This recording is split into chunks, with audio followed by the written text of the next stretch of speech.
warahmatullahi wabarakatuh. Kembali lagi bersama saya Rizky di Berita Terkini CMC TV. Baiklah sahabat CMC, kita mulai berita pertama. Terkait dengan pidana di Polda Riau, ada 7 laporan kita di Polda Riau yang sampai saat ini belum adanya kepastian hukum. Dari 7 LP kita itu, bahkan ada beberapa LP kita yang sudah hampir 4 tahun.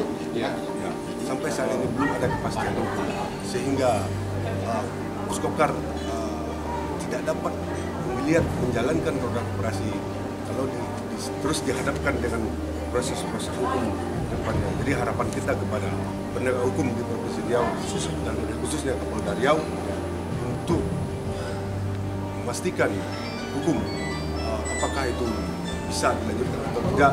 Kalau tidak, jelas jangan digantikan seperti saat sekarang ini. Kalau masalah perdata, saya rasa kita sudah inkrah dan sudah PK sudah ada PK-nya, dan saya rasa upaya hukum perdata, saya rasa kami sudah inkrah dan sudah ada lagi upaya hukum berikutnya. Ada 7 laporan kita di kepolisian di Polda Riau itu praktis macet. Dan ini mau tidak mau sangat mengganggu kita ya.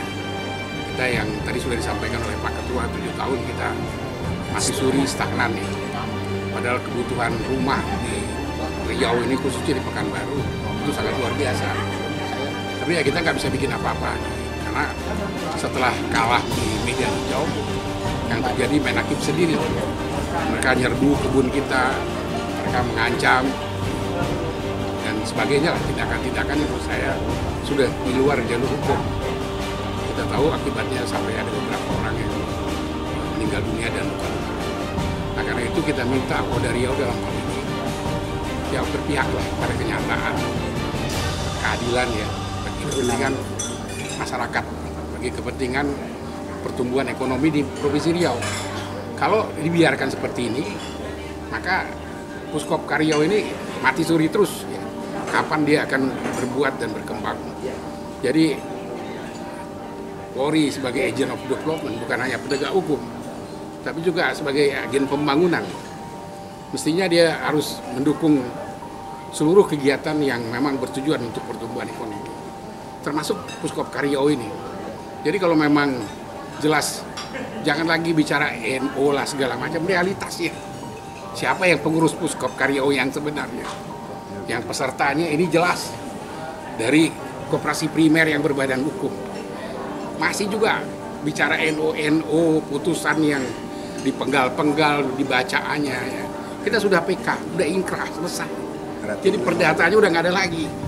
Jadi tolonglah Polda Riau untuk bersifat konsisten dan konsekuen serta berpihak kepada keadilan dan kepentingan masyarakat. Kalau masih dimainkan terus, ya bagaimana kita mau bergerak? Yang berkantor juga kekhawatiran kita diserbu lagi nanti. Jadi tanggapan Kapolda Riau yang terjadi yang saat ini seperti apa, Pak? Ya justru kita yang dirugikan sekarang. Kita merugikan, Pak. Kebun di stop, pasangin garis kuning, kita nggak bisa bikin apa-apa lagi. Nggak bisa kita berusaha untuk memproduksi, nggak bisa kita menggali pendapatan kita. Jadi apa yang mau kita buat? Harusnya mereka yang menyerbu, kita bela diri. Harusnya kan dia berpihak ke kita dong yang membela diri. Kenyataannya enggak. Lalu apa yang mau kita buat? Saya sudah buat laporan kemana-mana, ke Mabes Polri dan sebagainya. Itulah tadi disampaikan oleh Ketua Inkopkar, Profesor Fadel. Nanti kita kerjasama dengan Pemda dan juga dengan Polda lagi. Kita juga akan usahakan untuk bicara langsung dengan Kapolri yang baru ini supaya ada tindak tegas. Jadi kalau tidak tegas, orang ini main-main terus. Ya lawan kita ini nggak pernah berhenti ngerong-ngerong kita. RAT dia yang hadir ibunya, kakaknya, adiknya. Lalu kita mesti kalah sama dia. Baik Pak, dari tadi keterangan ada 7 buah laporan. Semenjak dari tahun berapa kayak laporan, kemudian laporan tersebut sudah sejauh mana perkembangan hasil penyelidikan atau sidik yang dilakukan oleh pihak penegak hukum dari khususnya Polda Riau? Ya setahu saya kalau itu tuh capek kita jawab. Udah ada macam-macam tapi nyatanya macet. Udah berapa kali gelar. Udah berapa kali gelar? Kita udah 4 kali gelar perkara. 3 kali di Polda Riau, 1 kali di Mabes Polri. Faktanya tetap aja jalan di tempat. Jadi itulah teman-teman wartawan, tolong bantu kita demi pembangunan ekonomi di Riau, khususnya pembangunan perumahan ini. Lihat berapa banyak asetnya. Harus tidurnya kita nggak bisa apa-apain. Khawatir kita, begitu nanti kita garap, serbu lagi. Lalu kapan selesai masalah ini? Itulah harapan kita.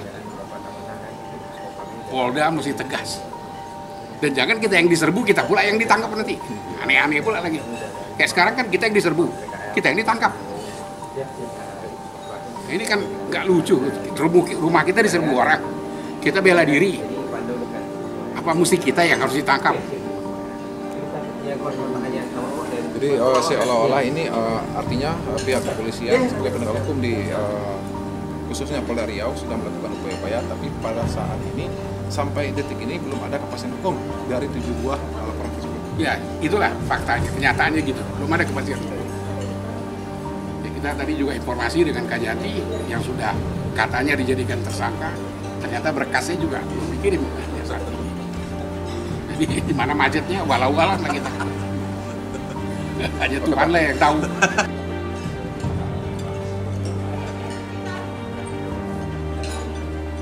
Pada dasarnya kami di sini dari Republik Indonesia dan diundang untuk hadir di dalam acara tersebut. Pada dasarnya kami di sini juga oleh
Gila Pak, yang jadi macet, sayang. Itu pas apa?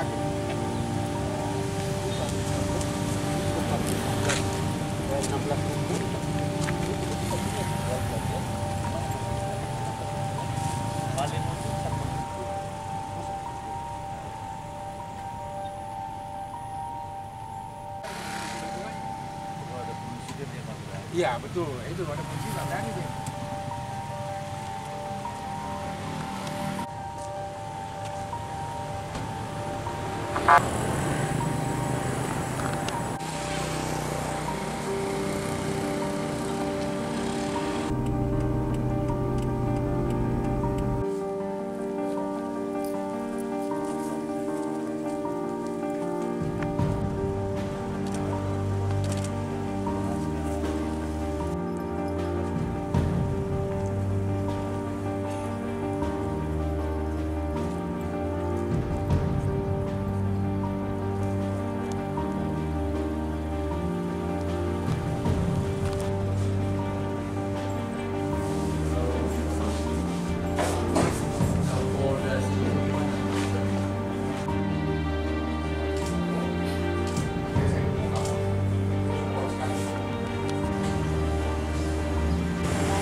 Sedikit kami mau konfirmasi dengan Bapak. Setelah Bapak mengetahui aset begitu banyak tidaknya di Puskop Karyo ini, mungkin harapan Bapak kepada ke depan ini kepada pengurus Puskop Karyo ini, depan langkah-langkah apa harapan Bapak kepada pengurus Puskop Karyo?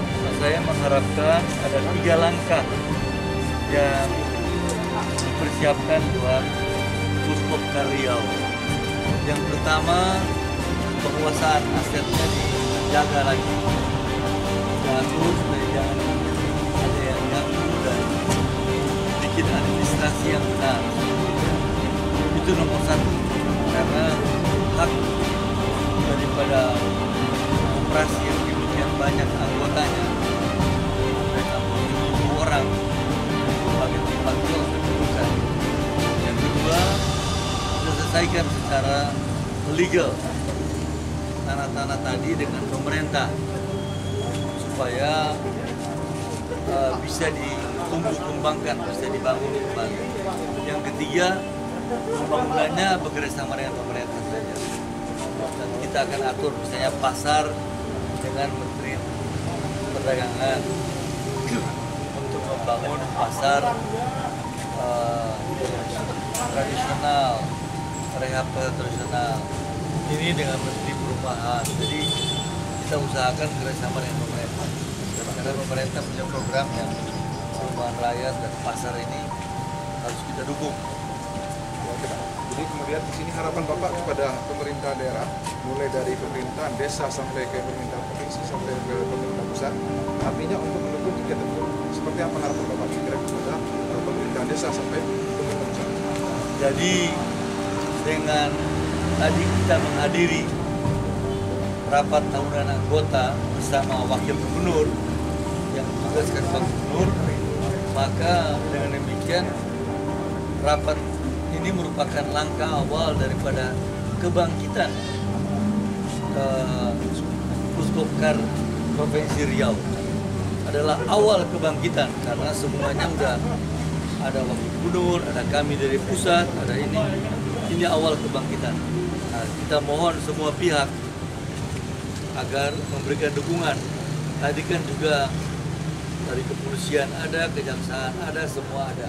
Nah, kita harapkan ini awal kebangkitan daripada Induk Koperasi Riau. Terima kasih.